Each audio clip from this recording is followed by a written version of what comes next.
Hello, I'm going to be boring you to sleep by reading an essay that I wrote a while ago for a class. In Susan Bloom's article, Ungrading, published in Inside Higher Ed in November 2017, she discusses the topic of grading policies in schools and their effect on students' performance. This topic has been highly disputed over the years. Some take the side that strict grading allows students to have a sense of motivation to learn the provided material, while others believe this only hinders the actual learning process. Bloom takes the side of the latter argument, claiming that students learn better when grades are abolished. She attempts to convince educators and those that are skeptical of this claim that a no grading policy is superior to strict grading guidelines. She provides anecdotal evidence of her policy working in real-life scenarios. First, she discusses that grades are a form of extrinsic motivation for students to complete their work. Consequently, students put in a minimal amount of effort to gain the best grade possible. Secondly, the guidelines outlined for the students are set in stone, and there are rarely occasions in which a broad range of perspectives or approaches can be accepted. Thus, risk-taking is not possible when grades are in play, Bloom argues. Thirdly, she claims that grades do not provide students with adequate information about how well they are learning and retaining the material. Rather, grades themselves are simply a number reflecting adherence to strict standards. Her solutions to these problems involve a few distinct characteristics. Students should develop an individual plan for their learning and self-evaluate, while teachers should de-center grading. On the first point, creating a plan for how they wish to learn and what they hope to accomplish allows students to best individualize their learning. Frequently checking in with their goals ensures that students are on track with their learning. Teachers should move away from taking on the role of a judge in the student's learning process and instead be a part of a whole team, consisting of the students themselves, to decentralize grading. From there, she describes the outcomes of a no grading policy. Students focus on learning instead of achievement. She argues that this is ultimately more important and beneficial to youth and young adults than a number. Ultimately, while Bloom sets up her argument in an easy-to-follow structure and provides logical evidence, its lack of scientific, provable evidence and generalizations/assumptions make her argument ineffective in convincing the reader of the benefit of a no-grading policy in the education system. Bloom uses a limited variety of evidence in support of her argument. She heavily relies on anecdotes to support her claims. For example, she discusses the benefits of students developing a plan for their learning and what goals they hope to achieve throughout the year. She proceeds to explain the universal design for learning and individual development plan as methods to complete the aforementioned goals and how she applies this to her classes. By describing the process of checking in with her students, she retells of how she sees the positive effects this has on her students. While this anecdote is somewhat credible, it cannot be applied to every situation. It only describes one circumstance instead of explaining how this particular instance could apply to a variety of school settings. This piece of evidence attempts to appeal to ethos by establishing credibility, since Bloom implemented the ungrading policy in her classroom and is retelling the story of how this improved her classes. She also uses hypotheticals to support her claim, as shown in the following example. Quote, "Is a student who enters already knowing a lot and continues to demonstrate knowledge at a high level, but then misses an assignment because of her roommate's attempted suicide and ends up with a B+, the same as someone who begins knowing nothing, works really hard, follows all the rules, and does quite well, and ends up with a B+."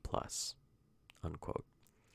This evidence is somewhat credible because it presents an example of how the unfair grading system could apply to real life. However, the example, attempting to appeal to pathos, is rather extreme for the circumstances and setting of the article.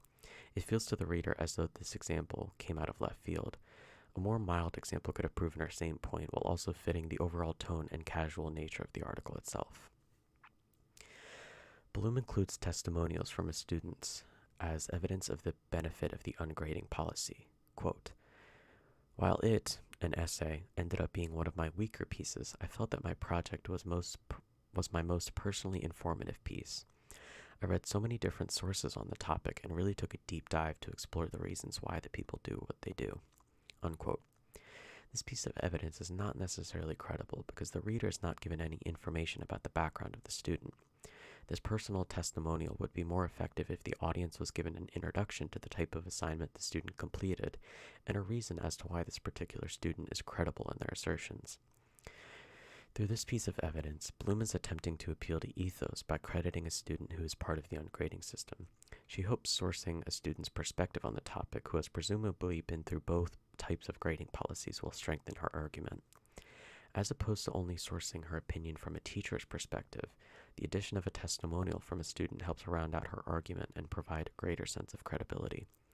After all, the whole goal of both systems is to benefit the student. Therefore, it is only natural to ask a student their opinion on the policies. For this edition, the article deserves some level of praise. As mentioned previously, however, the lack of introduction to the student weakens this piece of evidence. One major shortcoming of this article is that she does not include a counter-argument. She assumes the reader will agree with her assertions that a no-grading system is superior and beneficial without critically asking themselves what other options are available. Additionally, Bloom has several logical fallacies present in her article. The first is the false dilemma. Her argument claims that there is either a strict grading policy or a complete lack of grades with no in-between. Clearly, this is untrue. Classes can implement a combination of both policies into one cohesive learning environment for students. She is also guilty of making hasty generalizations by using anecdotes and a few small examples as evidence as opposed to scientific evidence. She assumes that these limited examples prove that the ungrading policy applies to a variety of school settings when, in reality, she cannot make this assertion. Finally, appeals to authority by stating that she has done anthropological research when this does not have to do.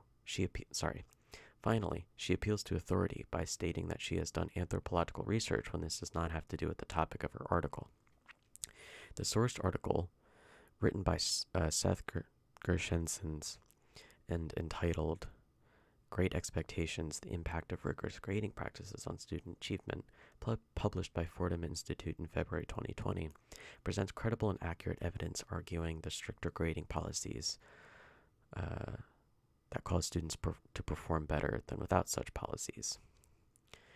Further, students of all subgroups, race, gender, and school type, etc., perform better with stricter grading systems. Specifically, quote, "We see that having a teacher among those with higher grading standards improves achievement among students of different racial groups by about 8 to 10% of a standard deviation," unquote. The evidence provided in Gershenson's article is statistically proven information, and thus is more convincing than Bloom's anecdotal proof. Had she included some form of statistical corroboration for her claim, her argument would have benefited dramatically. Stronger use of evidence, demonstrated in the supplemental article, makes this original argument less effective.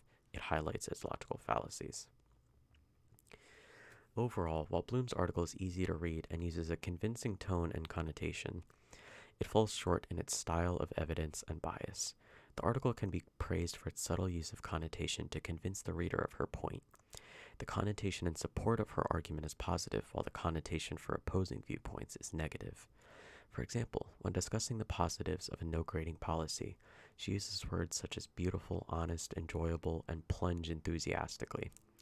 On the other hand, she describes grading policies by using words such as dread, punished, plucked out of thin air, and make no sense. The difference in connotative language between these sections is effective in communicating a positive narrative for the no grading policy versus a negative narrative for the strict grading policy. The reader is subtly led to believe that a no grading policy is superior because of this difference in language. In terms of the writing style, the author's words are generally informal with a casual, persuasive tone. The goal of the article is to convince the reader that a no grading policy benefits students as opposed to hurting them. Her informal tone helps her, quote, get on the reader's level by, unquote. I don't know why I said quote.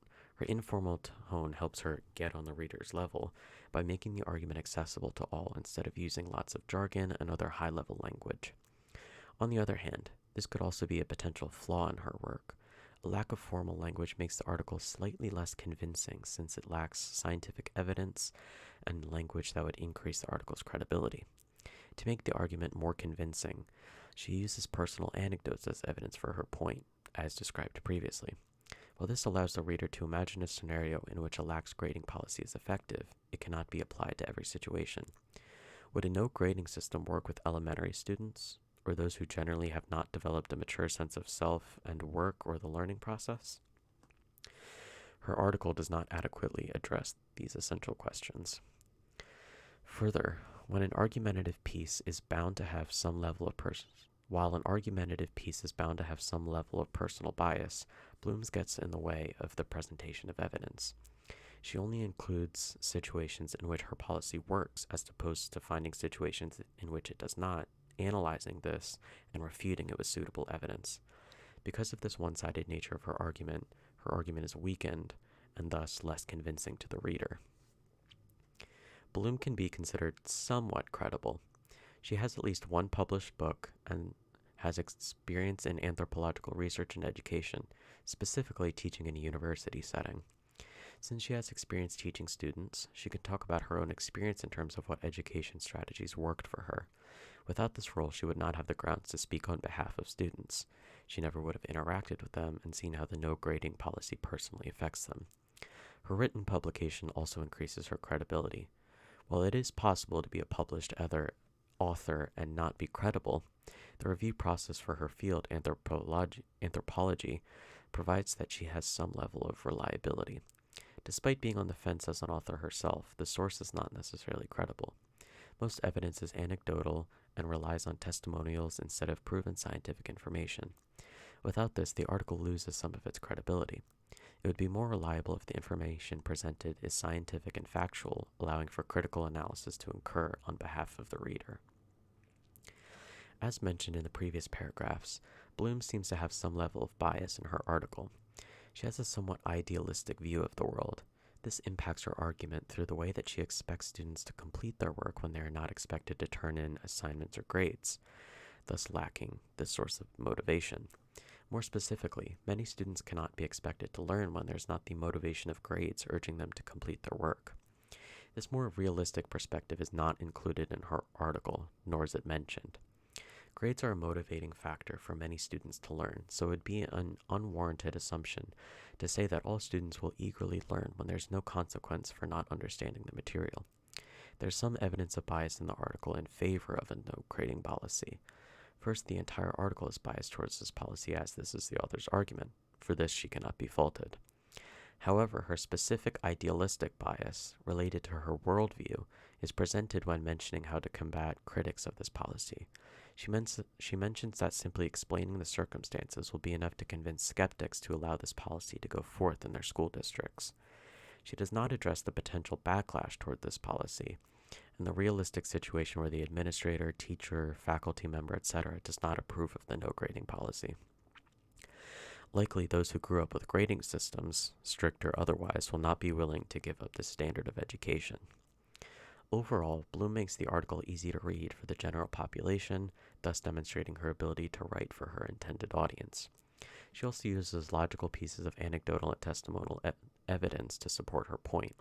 However, she lacks variety in her evidence, such as scientific or statistical information. This would have improved the strength of her argument by providing indisputable knowledge. Her hasty generalizations and assumptions, as well as the lack of a counter-argument, are a testament to her bias in the article. Because of these combined factors, Bloom is not effective in her argument in support of no grading policies.